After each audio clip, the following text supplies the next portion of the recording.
Welcome back, ladies and gentlemen. Still with you and our edition of Cairo Local Time, still discussing, of course, the date, the June the 30th, 2013. Really a day that was engraved in the memories of all Egyptians. A very important day in Egyptian modern day history, as this revolution and the Egyptian army protected the nation and protected the country and supported the will of millions of Egyptians. And now we're delighted to be joined over the telephone by our guest, Dr. Ibrahim Helal, Professor of Engineering. Dr. Ibrahim, a very good afternoon to you, sir. My pleasure. Thank you very much for joining us, Doctor. Thanks. Right, Dr. Ibrahim, on the political front, Egypt really celebrates the June 30th revolution with lots of things in mind. And I want to speak to you a bit about the main features of the Egyptian political role. How do you see this revolution assisting in this, and how has Egypt regained its position in the African nation? As a matter of fact, the results are quite clear for everyone.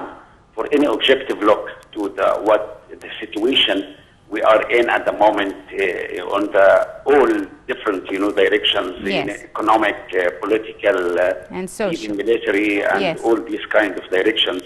It's quite clear for everyone now how Egypt has been put on the right path. Absolutely. And thank God for this revolution, which, actually saved all Egypt and Egyptian history from, being in hands of a group.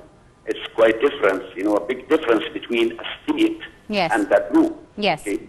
So, Egypt now is leading, is retrieving its position in the Middle East and Africa and worldwide in general. It receives all respect from the giant, force and giant countries, in East and West. It's quite clear for any objective look, and yes, anyone can tell, the results we have reached. Absolutely. Due to this, blessed revolution in 2013. Indeed. Dr. Ibrahim, on an economic note, the program, the economic reform program that was launched right after the revolution has had very large implications positively on the Egyptian economy. Even in light of the coronavirus pandemic, Egypt somehow fell back on the economic reform program and managed throughout this very difficult period for the whole world. Let's talk a bit about how the macroeconomic indicators in Egypt stand now.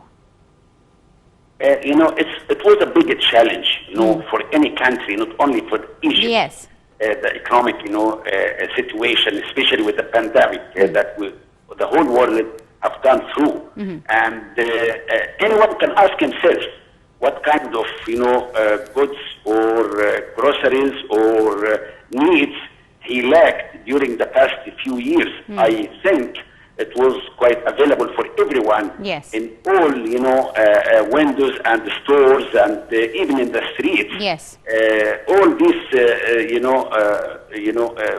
material and things related to the pandemic was a challenge when this crisis started almost 2 years back. And we have heard about, even hijacking, for some of the aircraft, yes, that included some of this, pandemic assisting material. Yes. We haven't exercised that in Egypt. Anyone can find, all the required masks, yes, sanitizers, all this kind of material. Besides, if you go to the groceries and you find all, yes, your needs from the vegetable, from groceries, and it's quite clear for any objective judgment for the situation. Absolutely. We were indeed very blessed and lucky during this very difficult time. We did not struggle. And this is also in part due to the economic reform program and the preparedness of the Egyptian government. Lots of mega national projects, even during the time of the coronavirus pandemic, did not stop. On the contrary, they continued working. Lots of new projects were even launched during this time. But let's talk a bit about some of the major national projects that really played a role in driving the Egyptian economy. Speaking about the new Suez Canal, the economic zone, Sinai development projects, the new administrative capital. How do you see all these national mega projects building a new Egypt, one that is more sustainable and economically viable?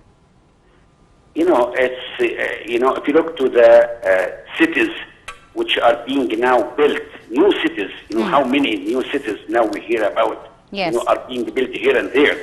And the contracting sector is one of the major, yes, source of employment and, of improving the situation for, standard of living for most of the people. Yes. We are now running so many projects at the same time, and this sector of contracting is, developing here and there. Every day we hear about new projects like, the monorail, like, the new capital. Yes, absolutely. Which has really played a very big role in the development of the Egyptian economy as well as society as a whole. And I'm afraid with that we've run out of time. I'd like to thank you very, very much, Dr. Ibrahim Helal, Professor of Engineering. Thank you so much, sir, for your time and your insight on today's edition of Cairo Local Time. Thank you very much.